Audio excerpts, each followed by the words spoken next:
श्री शिवाय नमस्तुभ्यम। गुरुजी प्रदीप मिश्रा जी ने सावन महीने के नए उपाय बता दिए हैं जो कि आप सभी तक मैं साझा करना चाहूँगी। बड़े ध्यान से इन उपायों को सुनिएगा और कोई ना कोई एक उपाय करने का प्रयत्न कीजिएगा। एक उपाय तो काफ़ी सरल है जो कि सावन महीने में सिर्फ 5 दिन करना है। चाहे तो सावन महीने के सभी 5 सोमवारों को करें या किसी भी शुभ तिथि को चुनकर आप कर लीजिएगा। यह उपाय सर पर बेलपत्र रखने का है और काफ़ी सरल उपाय है जिसे आप घर पर भी कर सकते हैं। मंदिर न जाने की स्थिति हो तो आप नियम बना लीजिए कि आप यह उपाय करते हैं तो आपको परम सुख मिलेगा, क्योंकि इसका शास्त्रों में भी प्रमाण मिलता है। वीडियो में बहुत सरल उपाय जो कि गुरुजी ने इस साल ही बताए हैं, आप पूर्ण रूप से सुनिएगा ताकि आपके रोग, कर्ज, संकट, दुख, दरिद्रता की जो परेशानी है उसका निदान हो। 4 उपाय हैं, कोई एक चुनिएगा। चाहे तो चारों भी कर सकते हैं क्योंकि पूरा महीना बहुत बड़ा होता है, खूब समय मिलता है, बड़े सरलतम तरीके से हम कर सकते हैं। जो पहला उपाय जो गुरुजी ने अपनी सीहोर धाम में चल रही कथा में बताया है उसे सही विधि से कीजिएगा, तभी लाभ मिलेगा। आप सभी को इस उपाय को कैसे करना है ध्यान से सुनिए। जैसे कि गुरुजी कहते हैं आप सभी को यह उपाय या तो बेलपत्र पेड़ के नीचे करना है, परंतु ऐसा जो है बरसाती मौसम है, घर की हमारे काम है और कई तरह की बाधाएं भी होती हैं। कहीं ना कहीं हमारे छोटे बच्चे रहते हैं तो इतनी देर वह रह नहीं पाते, कई तरह की जिम्मेदारी हैं। आप और हम गृहस्थ जन हैं तो इन चीज़ों को समझते हैं। तो ऐसी स्थिति में आप बेलपत्र पेड़ के नीचे उसकी छाया में बैठकर कर पाएँ तो यह तो लाख गुना फलों की प्राप्ति में सहायक होगा। परंतु ऐसी स्थिति है कि आप बेलपत्र पेड़ के नीचे बैठकर यह काम नहीं कर पाते हैं, आपको समय लगता है, तो आप सिर्फ बेलपत्र का एक पत्ता लेकर घर आ जाएं। वह सिर पर चढ़ा हुआ बेलपत्र भी होगा ना, तो भी वह बेलपत्र वृक्ष के नीचे बैठकर आपको उपाय करने का पूरा लाभ देगा। आपको अगर बेलपत्र का पत्ता भी नहीं मिल पाता है तो सिर्फ बेलपत्र की जो जड़ की मिट्टी होती है उसे भी एक कटोरी में लेकर अपने मंदिर में रख लीजिए और नियमित रूप से 5 दिन इस कार्य को कर लीजिएगा। कैसे करना है ध्यान से सुनिए। अब कोई भी उपाय, पूजा पाठ, मंत्र जाप करते हैं अपने घर के मंदिर में तो हमेशा कोशिश करें कि एक दीपक जरूर से लगा लीजिए, क्योंकि दीपक हमारी पूजा आराधना का साक्षी होता है। शास्त्र प्रमाण कहता है इसका अद्भुत लाभ हमें प्राप्त होता है।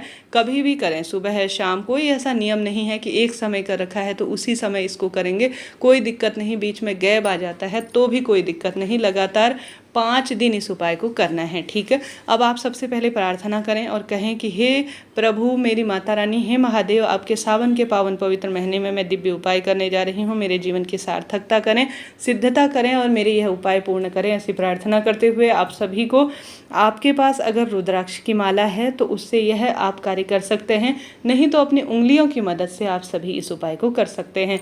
जैसा मैंने शुरू में बताया, अगर बेलपत्र के पत्ते से कर रहे हैं तो बेलपत्र का पत्ता अपने माथे पर रख लीजिए या अपने मस्तक पर श्री शिवाय नमस्तुभ्यम कहकर स्पर्श करा लीजिए। स्पर्श कराने के बाद आप सभी, जैसा मैंने शुरू में बताया, अगर बेलपत्र पेड़ के पास बैठे हैं तो स्पर्श कराने की आवश्यकता नहीं है, घर पर हैं तो अपने मस्तक पर इसे स्पर्श करा लीजिए।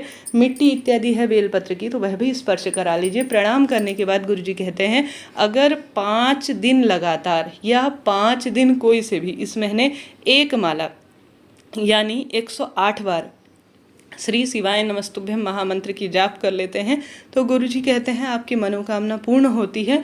और श्री अर्थात मेरी माता रानी, शिवाय अर्थात मेरे महादेव, तो आपको तत्काल फलों की प्राप्ति होती है। श्री शिवाय नमस्तुभ्यम महामंत्र की एक माला का आपको सावन महीने में जाप करना है। तो आप सभी ने भी यह उपाय सुना है गुरुजी की कथा में, तो कमेंट्स के द्वारा मुझे बताइएगा। साथ ही आप सभी कमेंट्स में महामंत्र, ब्रह्मांड में गूंजने वाला श्री शिवाय नमस्तुभ्यम जरूर से लिख दीजिएगा। और इस महामंत्र की मैं आपको बात कहूँ तो यह महामंत्र किसी भी अवस्था में, चलते फिरते, जैसे शुरू में मैंने बताया, आप उसे नियम से करें, यह अच्छी बात है, शास्त्रों में वर्णित है।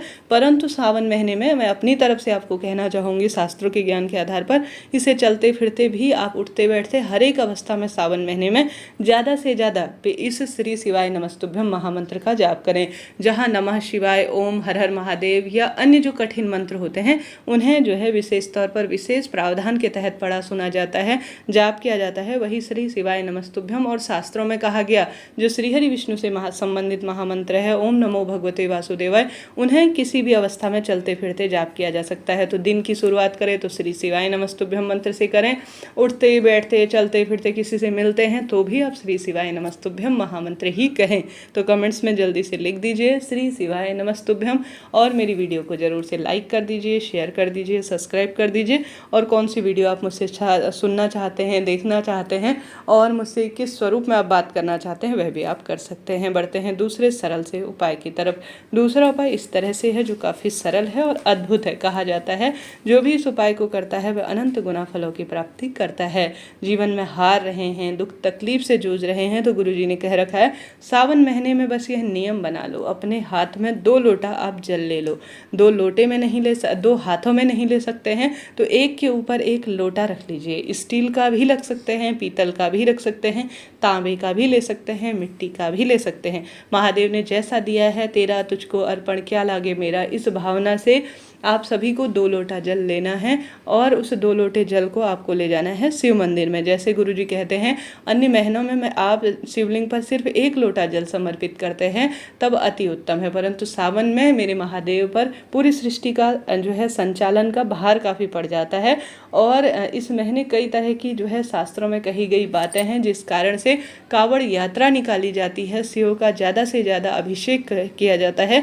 स्वयं प्रकृति जो है शिव का अभिषेक करती है। तो आपको अपने घर के मंदिर में नियम बना लेना है या महादेव के मंदिर में नियम बना लेना है कि 2 लोटा जल कांवड़ जल का भाव करते हुए, गुरुजी ने कहा है किसी भी ज्योतिर्लिंग का स्मरण करते हुए, केदारेश्वर महादेव का स्मरण कर सकते हैं आप, मल्लिकार्जुन का स्मरण कर सकते हैं, कुल मिलाकर 12 ज्योतिर्लिंग में से किसी भी ज्योतिर्लिंग का आप स्मरण कर लीजिए या श्री शिवाय नमस्तुभ्यम मंत्र कह लीजिए या जो भी आपकी इच्छा है अब वह कहते हुए शिवलिंग पर 2 लोटा जल इस सावन महीने में नियमबद्ध तरीके से समर्पित करते हैं तो भाग्य खुल जाते हैं, रोग कष्ट संकट पीड़ा का अंत हो जाता है। यह 2 नियम आपको लेने हैं सावन महीने में। तीसरा गुरुजी ने कहा है इस सावन महीने में आपको बेलपत्र का पेड़ जरूर से लगाना है। यह नियम जो कर लेता है ना बेलपत्र पौधा लगाने का, उसके परिवार में फलता है, पूरा परिवार फूलता है, रोग संकट कष्ट पीड़ा से मुक्ति मिलती है और अपने आप में बरकत होती है, खुशियाँ आती है, हर स्वरूप में वह व्यक्ति सुख की ओर बढ़ता है और परिवार में अपने आप में एक अलग ही तरह का सुख मिलता है। तो जीवन में हार रहे हैं, संकटग्रस्त हैं, परिवार में हर तरफ से हार रहे हैं तो आप सभी को आवश्यक रूप से इस महीने में पति पत्नी एक साथ भी लगा सकते हैं, अकेले आप भी लगा सकते हैं। संतान की तरह अगर बेलपत्र का पौधा इस महीने लगाकर आप पूर्ण रूप से उसका सिंचन करते हैं, उसे पालते हैं तो आपके जीवन में हर एक कामना सिद्ध हो जाती है। करके देखिएगा, लाभ मिलेगा। तो हमने बात कर ली सरल से उपाय की 3 जो कि गुरुजी द्वारा बताए हैं, आप में से कई भक्तजनों ने सुना होगा। इसके साथ ही गुरुजी ने कह रखा है अगर सावन महीने में पवित्र बेलपत्र पेड़ की मिट्टी अपने मस्तक पर धारण कर कर किसी काम की शुरुआत करते हैं ना तो आपके काम बनते हैं सावन महीने में, क्योंकि इस महीने महिमा ही अलग कही गई है। बेलपत्र पेड़ की मिट्टी, बेलपत्र वृक्ष की जड़, बेलपत्र पेड़ की किसी भी स्वरूप में किसी भी कार्य की, तो जितना संभव हो इस महीने बेलपत्र वृक्ष की सेवा करें, 2 लोटा जल का नियम लें, श्री शिवाय नमस्तुभ्यम महामंत्र का जाप करें, भाग्य खुल जाएंगे, संकट कष्ट पीड़ा से भी मुक्ति मिलना आरंभ हो जाएगी। हर हर महादेव।